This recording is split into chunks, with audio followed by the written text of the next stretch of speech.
Hello friends, എല്ലാവർക്കും Sindhu's world of music ചാനലിൻ്റെ മറ്റൊരു വീഡിയോയിലേക്ക് സ്വാഗതം. ഇന്ന് നമ്മൾ ചക്ക വെച്ചിട്ട് നല്ലൊരു സ്വീറ്റ് റെസിപ്പി ആയിട്ടാണ് വന്നിട്ടുള്ളത്. അപ്പോൾ വളരെ കുറഞ്ഞ ചേരുവകൾ വെച്ചിട്ട് നമുക്ക് ഇത് തയ്യാറാക്കാനായിട്ട് പറ്റും. അപ്പോൾ നമുക്ക് ഈ ചക്ക ഹൽവ എങ്ങനെയാണ് ഉണ്ടാക്കുകയെന്ന് നോക്കിയാലോ. അതിനായിട്ട് നമുക്ക് ആദ്യം തന്നെ കുറച്ച് ശർക്കരപ്പാനി ഉണ്ടാക്കിയെടുക്കണം. ഞാനിവിടെ ഒരു 3/4 കിലോ ശർക്കര എടുത്തിട്ടുണ്ട്. അതിലേക്ക് 1 കപ്പ് വെള്ളം ഒഴിച്ച് കൊടുത്തിട്ട് നന്നായിട്ട് ഒന്ന് മെൽറ്റ് ചെയ്തെടുക്കണം. അപ്പോൾ ശർക്കര നന്നായിട്ട് എല്ലാം മെൽറ്റാവണ വരെ ഇത് നമുക്ക് മെൽട്ടാക്കി എടുക്കാം. ഇപ്പോൾ ശർക്കര ഇവിടെ നന്നായിട്ട് അലിഞ്ഞു വന്നിട്ടുണ്ട്. ഇനി നമുക്ക് തീ ഓഫ് ചെയ്ത് ഇതൊരു സ്ട്രെയിനർ വെച്ച് അരിച്ചെടുക്കാം. ഇതിലെ കല്ലും മണ്ണും ഒക്കെ ഒന്ന് പോയി കിട്ടാനായിട്ടാണ് അങ്ങനെ ചെയ്യണത്. ഇപ്പോൾ ഞാൻ ശർക്കര ഇവിടെ അരിച്ച് മാറ്റി വെച്ചിട്ടുണ്ട്. ഇനി ഞാനിവിടെ ചക്ക എടുത്തിട്ടുണ്ട്. ഞാനിവിടെ 1 കിലോ ചക്കയാണ് എടുത്തിട്ടുള്ളത്. ഇത് വരിക്കച്ചക്കയാണ് ഞാൻ എടുത്തിട്ടുള്ളത്. അപ്പോൾ അതിൻ്റെ കുരുവൊക്കെ കളഞ്ഞിട്ടുള്ള അളവാണ് 1 കിലോ.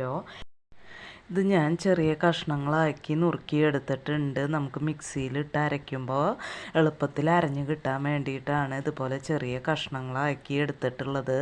ഇനി ഇത് മിക്സിയുടെ ജാറിലിട്ട് വെള്ളമൊന്നും ചേർക്കാണ്ട് നന്നായിട്ട് അരച്ചെടുക്കാം. അഥവാ അരയണില്ലെങ്കിൽ 1-2 ടേബിൾ സ്പൂൺ വെള്ളം മാത്രം ചേർത്തിട്ട് അരയ്ക്കുക.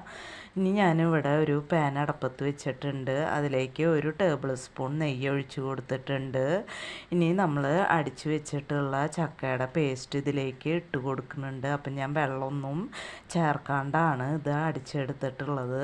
ഞാൻ നേരത്തെ പറഞ്ഞ പോലെ അരയാനായിട്ട് ബുദ്ധിമുട്ടുണ്ടെങ്കിൽ 1-2 ടേബിൾ സ്പൂൺ വെള്ളം മാത്രം ചേർത്ത് കൊടുക്കുക. അധികം വെള്ളം ചേർത്ത് കൊടുത്തു കഴിഞ്ഞാൽ നമുക്കിത് കുറേ നേരം ഇട്ട് ഇളക്കി കൊടുക്കേണ്ടി വരും. അപ്പോൾ വെള്ളം അധികം ചേർക്കാണ്ട് നന്നായിട്ട് ഇതേപോലെ സ്മൂത്ത് പേസ്റ്റ് ആക്കിയിട്ട് അരച്ചെടുക്കാം. ഇനി നമുക്ക് തീ മീഡിയം ഫ്ലെയിമിൽ ഇട്ടിട്ട് നന്നായിട്ട് ഇതിലെ വെള്ളം ഒന്ന് വറ്റി വരട്ടെ. അതുവരെ ഒന്ന് മിക്സ് ചെയ്ത് കൊടുക്കാം. ഇതിലേക്ക് 1 നുള്ള് ഉപ്പ് ചേർത്ത് കൊടുക്കുന്നുണ്ട്. നന്നായിട്ടൊന്ന് മിക്സ് ചെയ്ത് കൊടുക്കുക. ഇപ്പോൾ ചക്കയിലുള്ള വെള്ളത്തിൻ്റെ അംശമൊക്കെ ഒന്ന് മാറിയിട്ടുണ്ട്. ഇനി ഞാനിതിലേക്ക് നമ്മൾ ഉരുക്കി വെച്ചിട്ടുള്ള സ്ട്രെയിൻ ചെയ്ത് വെച്ചിട്ടുള്ള ശർക്കരപ്പാനി ഇതിലേക്ക് ഒഴിച്ചു കൊടുക്കുന്നുണ്ട്. അപ്പോൾ 1/4 ഭാഗം ആണ് ഞാൻ ചേർത്ത് കൊടുക്കുന്നത്. നമുക്ക് മധുരം വേണമെന്നുണ്ടെങ്കിൽ നോക്കിയിട്ട് ബാക്കിയുള്ളത് ചേർത്ത് കൊടുക്കാം. നന്നായിട്ടൊന്ന് മിക്സ് ചെയ്ത് കൊടുക്കുക. തീ മീഡിയം ഫ്ലെയിമിൽ തന്നെയാണ് നമ്മൾ ഇട്ടിട്ടുള്ളത്.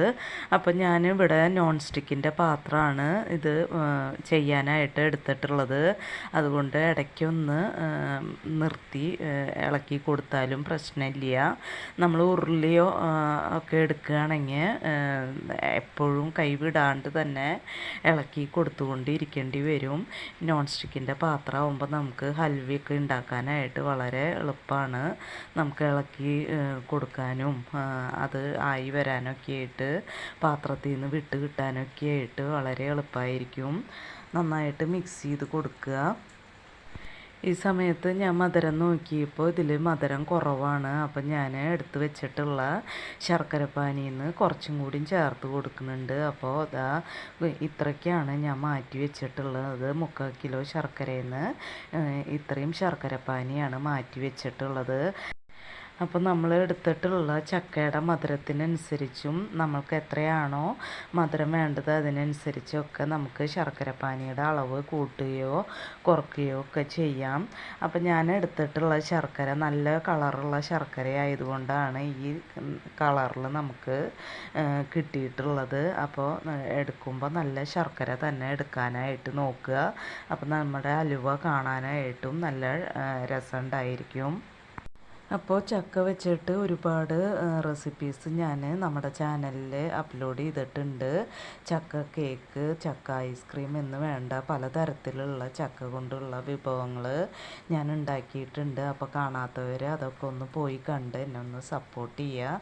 നിങ്ങളുടെ സപ്പോർട്ട് ഉണ്ടെങ്കിൽ മാത്രമാണ് എനിക്ക് മുന്നോട്ട് പോകാനും കൂടുതൽ വീഡിയോസ് ഇടാനായിട്ട് ഒരു പ്രചോദനം കിട്ടുന്നത്. അപ്പോൾ എല്ലാവരും ഒന്ന് സപ്പോർട്ട് ചെയ്യണം കേട്ടോ. ഇപ്പോൾ ഒരു 10 മിനിറ്റ് ആയിട്ടുണ്ട് നമ്മൾ ചക്ക അടപ്പത്ത് വെച്ചിട്ട് മീഡിയം ഫ്ലെയിമിൽ ഇത് മിക്സ് ചെയ്ത് തുടങ്ങിയിട്ട്. ഈ സമയത്ത് ഞാനിതിലേക്ക് ഒരു ടേബിൾ സ്പൂണും കൂടിയും നെയ്യ് ഒഴിച്ച് കൊടുക്കുന്നുണ്ട്. അപ്പോൾ നെയ്യ് നിങ്ങൾക്ക് താല്പര്യമില്ല എന്നുണ്ടെങ്കിൽ ഓയിൽ ഒഴിച്ച് കൊടുത്താൽ മതി.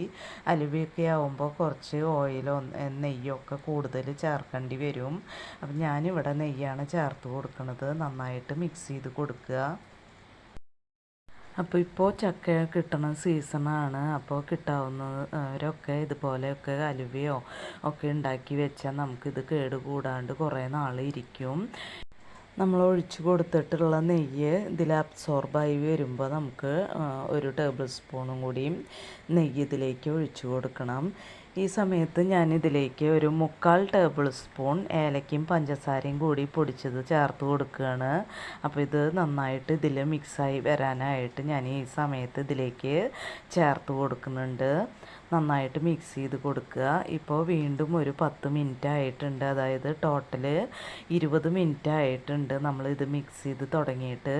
ഞാനിതിലേക്ക് നമ്മൾ ഒഴിച്ചു കൊടുത്തിട്ടുള്ള നെയ്യൊക്കെ നന്നായിട്ട് അബ്സോർബായിട്ടുണ്ട്. ഞാനിതിലേക്ക് ഒരു ടേബിൾ സ്പൂണും കൂടിയും നെയ്യ് ചേർത്ത് കൊടുക്കുകയാണ്. നന്നായിട്ട് മിക്സ് ചെയ്ത് കൊടുക്കുക. ഈ സമയത്ത് ഞാനിതിലേക്ക് കുറച്ച് വെളുത്ത എള്ള് ഇട്ട് കൊടുക്കുന്നുണ്ട്. അപ്പോൾ നിങ്ങളുടെ കയ്യിൽ അണ്ടിപ്പരിപ്പൊക്കെ ഉണ്ടെങ്കിൽ അത് റോസ്റ്റ് ചെയ്തിട്ട് ഈ സമയത്ത് ഇതിലേക്ക് ചേർത്ത് കൊടുക്കാം. നന്നായിട്ട് മിക്സ് ചെയ്ത് കൊടുക്കുക. ഇപ്പോൾ ഒരു 25 മിനിറ്റ് ആയിട്ടുണ്ട്. നമ്മുടെ അലുവ റെഡി ആവാറായിട്ടുണ്ട്. പാനിൽ നിന്നൊക്കെ വിട്ട് തുടങ്ങി വന്നിട്ടുണ്ട്. ഈ സമയത്ത് ഞാൻ ഇതിലേക്ക് അവസാനമായിട്ട് ഒരു ടേബിൾ സ്പൂണും കൂടി നെയ്യ് ഒഴിച്ച് കൊടുക്കുന്നുണ്ട്. അപ്പം ഞാൻ ഇതുവരെയും തീ മീഡിയം ഫ്ലെയിമിൽ ഇട്ടിട്ട് തന്നെയാണ് ഈ ഹൽവ റെഡിയാക്കി എടുത്തത്. നന്നായിട്ട് മിക്സ് ചെയ്ത് കൊടുക്കുക. ഇനി ഇത് പെട്ടെന്ന് തന്നെ ഇത് റെഡിയായി കിട്ടും. ഹൽവയുടെ രൂപത്തിലാവും. ഈ പാനിൽ നിന്നൊക്കെ നന്നായിട്ട് വിട്ട് കിട്ടും. ആ സമയത്ത് നമുക്ക് തീ ഓഫ് ചെയ്ത് കൊടുത്ത് ഗ്രീസ് ചെയ്ത് വെച്ചിട്ടുള്ള പാത്രത്തിലേക്ക് ഇട്ട് കൊടുക്കണം. അപ്പോൾ ഈ ഒരു സ്റ്റേജിൽ നമുക്ക് മാറ്റി വെച്ച് കഴിഞ്ഞാൽ ചക്ക ഉണ്ണിയപ്പം ഉണ്ടാക്കാനും ചക്ക അടയ്ക്കൊക്കെ നമുക്കിത് ഉപയോഗിക്കാനായിട്ട് പറ്റും. ഇപ്പം നമ്മുടെ ചക്ക ഇവിടെ പാനിൽ നിന്ന് വിട്ട് കിട്ടണ ഒരു പരുവായിട്ടുണ്ട്. ഇത് നമ്മൾ ഇളക്കി കൊടുക്കുമ്പോൾ ഇത് ഒന്നിച്ച് ഇങ്ങനെ കറങ്ങി വരണ ഇതുപോലെയുണ്ട്. അപ്പം നമ്മുടെ ഇപ്പോൾ ഹൽവയുടെ ഒരു രൂപത്തിലായി വന്നിട്ടുണ്ട്. ഇനി ഞാനിവിടെ ഒരു പാത്രം ഗ്രീസ് ചെയ്ത് വെച്ചിട്ടുണ്ട്. അതിൽ കുറച്ച് ഒരു ഡെക്കറേഷന് വേണ്ടിയിട്ട് ഇട്ട് കൊടുത്തിട്ടുണ്ട്. അതിലേക്ക് നമുക്കിത് ഇട്ട് കൊടുത്തിട്ട് ഒരു സ്പൂണ് വെച്ചിട്ട് ഇതിൻ്റെ മേൽഭാഗം ഒന്ന് ലെവൽ ചെയ്ത് കൊടുക്കാം. ഇനി ഇത് നന്നായിട്ട് ചൂടാറി വരുമ്പോൾ നമുക്കിത് പാത്രത്തിൽ നിന്ന് ഡിമോൾഡ് ചെയ്തെടുക്കാം. ഇപ്പോൾ ചക്ക ഹൽവ ഇവിടെ ചൂടാറി വന്നിട്ടുണ്ട്. നമുക്കിത് പാത്രത്തിൽ നിന്ന് ഡിമോൾഡ് ചെയ്തെടുക്കാം. അപ്പോൾ വളരെ ടേസ്റ്റി ആയിട്ടുള്ളതും കുറഞ്ഞ ചേരുവകൾ വെച്ചിട്ട് നമുക്ക് ചെയ്തെടുക്കാൻ പറ്റണ ഒരു ഹൽവയാണ് ഇത്. അപ്പോൾ ഇപ്പോൾ ചക്കയൊക്കെ കിട്ടുന്നവർ ഇതൊക്കെ ചെയ്ത് നോക്കിയിട്ട് അഭിപ്രായങ്ങളൊക്കെ ഒന്ന് കമൻസായിട്ട് പറയുക. അപ്പോൾ ഇത്രയേ ഉള്ളൂ ഇന്നത്തെ വീഡിയോ. ഇനി നമുക്ക് മറ്റൊരു വീഡിയോയുമായി കാണാം. അതുവരേക്കും താങ്ക് യു.